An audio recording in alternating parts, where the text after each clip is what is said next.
Welcome to our channel. Today we how to log into Geico mobile app, secure fix step by step clearly. To log into the Geico mobile app, start by ensuring you have the app installed on your device.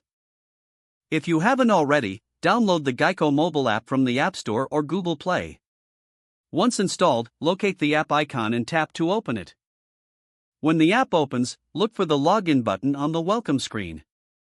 Tap the login button to proceed. You will be directed to the login page. Here, you need to enter your username and password. Make sure to type your username carefully.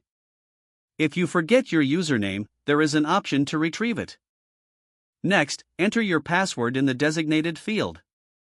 If you've forgotten your password, you can tap the Forgot Password link. Follow the prompts to reset your password if needed. Once you've entered your login credentials, double-check for accuracy. Ensure your internet connection is stable for a seamless login experience. After confirming your details, tap the login button. Wait for a moment as the app processes your information. If your login is successful, you will be directed to your account overview. If you encounter any errors, verify your username and password, then try again. For additional assistance, refer to the app's help section or contact customer support. Now you are logged into the Geico mobile app and can access your insurance information. If the page does not load, refresh the browser or try again in a private or incognito window.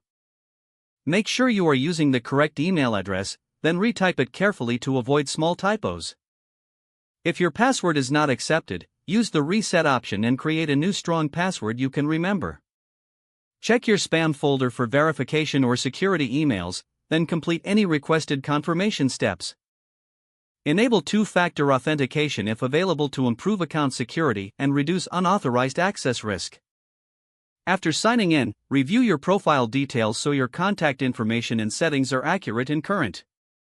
If you see an error message, note it down and try again after restarting your device and internet connection. Log out when you finish, especially on shared devices, to keep your account and payment information secure. Don't forget to like this video and subscribe to our channel for more step-by-step tech guides.